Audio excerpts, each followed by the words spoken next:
time, Pops, to talk about the 2021 Christmas film over on Netflix, A Boy Named Christmas. I hadn't covered any Christmas movies this year, so let's talk about one I hadn't seen.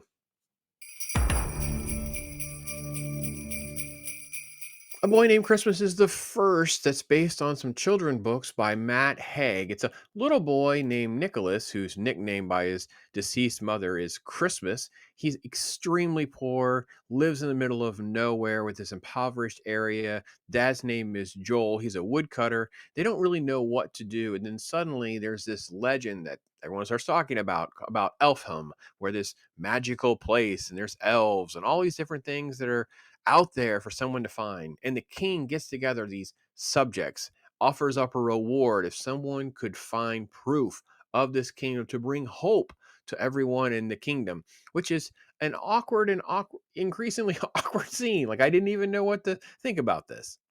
So I said the king gets everyone together. There's little Nicholas in the front. He's pomp and circumstance, and this is extremely weird about like what do we actually need, what do we need, and someone yells out like universal health care and a living wage, and I'm like, oh no, what kind of movie have I wandered in? He's like, no, no, no, we need hope, we need hope.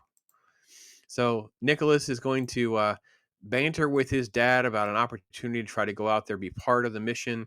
And ultimately, what he does is he goes out on his own because he leaves Nicholas behind with this evil ant, and he finds this mouse. He saves this mouse from that ant, and he teaches the mouse to speak for some reason. The movie is sort of filled with a bunch of these kind of moments and things that happen around Nicholas, and we're kind of setting up the Saint Nicholas becoming Santa Claus mythology in a way that doesn't need anything that has to do with what Christmas is actually about. It can just be something that Matt Haig has contrived. And I don't want to get too far out over my skis here, but I feel like that was part of the mission. The mission is how do we rewrite Christmas and Santa Claus and all that and not talk about Christ or its history of Saint Nicholas, the actual, Catholic saint. We don't want to talk about any of that. We want to recreate this mythology. And there's been a ton of animated shows and different things that kind of have built everything around all of that. But this one feels so strained and really struggles to find its footing because it's really working from that premise.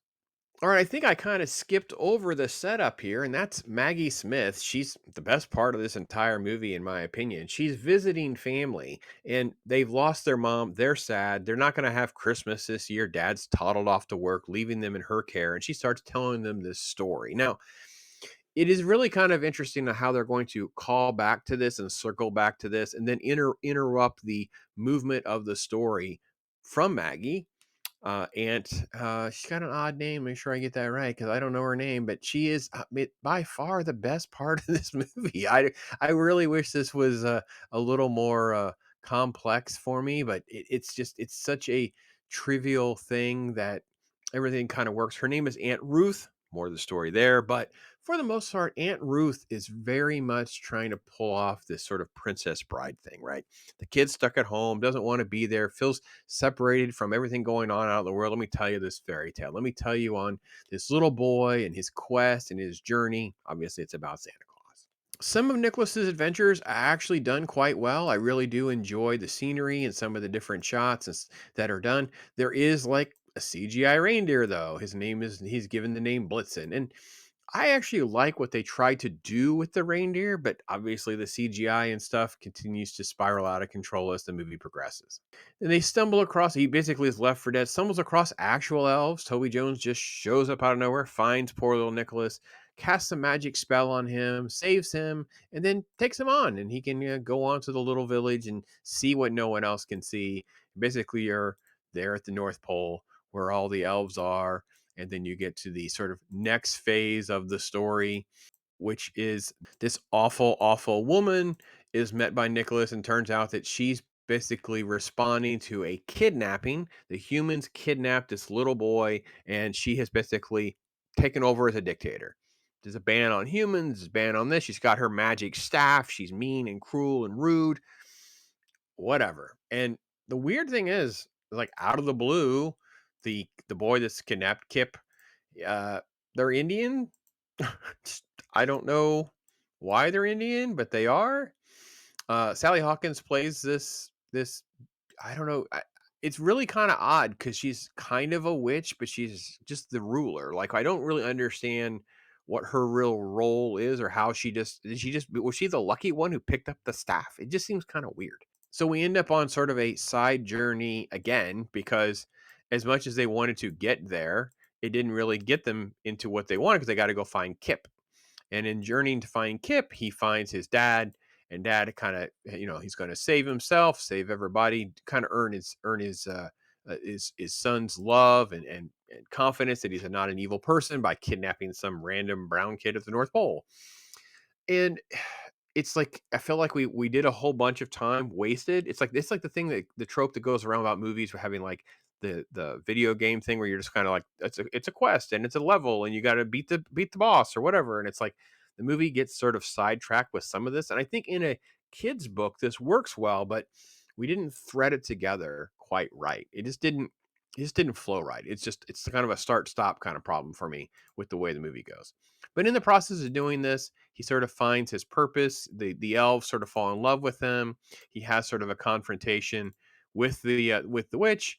Blitzen learns how to fly, and as you can see, even in the trailer, they can't hide how some of the CGI is not particularly great.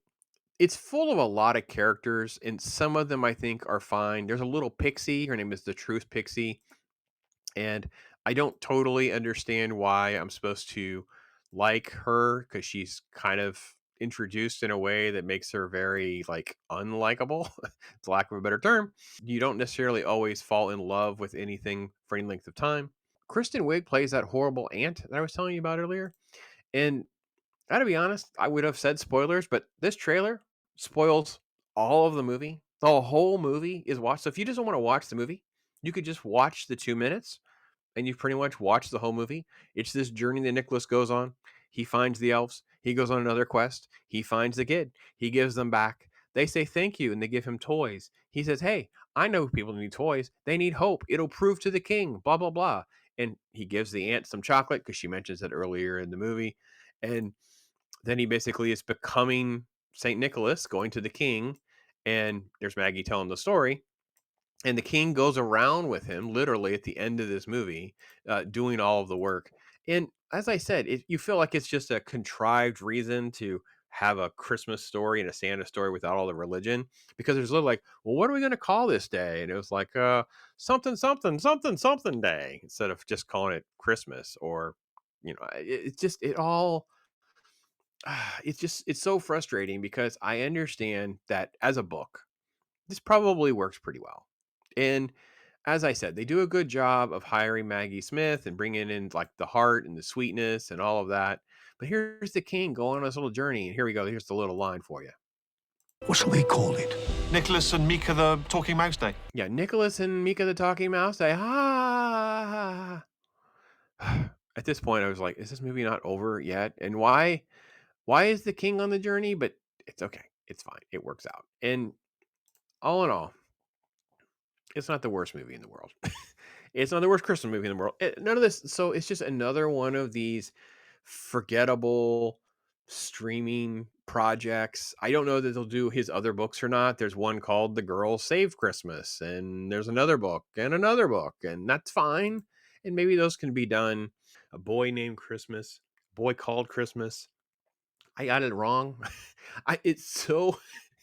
It's just exists. It's just one of those movies that if you've seen it, it's streaming, it's whatever. Like I said, sweet little Maggie Smith is by far the best part of the movie. Everyone else is satisfactory. Even Toby Jones is just kind of forgettable. He's behind a bunch of elf makeup. He kind of comes and goes, has a couple scenes, but it's nothing that's taps into the man's talent. Like I don't understand why we cast certain people. Kristen Wiig just plays the obnoxious aunt witch, so her performance is like, oh, we got her because she wanted to do the role. Maybe it's her production company. I didn't even dive deeper to find out if that was the case or not. I thought it was only a British thing, but we have Kristen Wiig in it for some reason. So all in all, this is like a 2 out of 5 for me. It's just a satisfactory film. I don't think there's anything particularly objectionable for the kids to watch or not watch. I don't think there's anything anyone's going to hate on the movie and anything like that. I'm sure some of you will be like, oh, Pops, I like this movie. I love this movie. Fine. I just don't find anything particularly great. I also don't find anything particularly just god awful. and it was all just serviceable streaming content type stuff. So that's my take on it, guys. Let me know what you guys think. I'm Pops.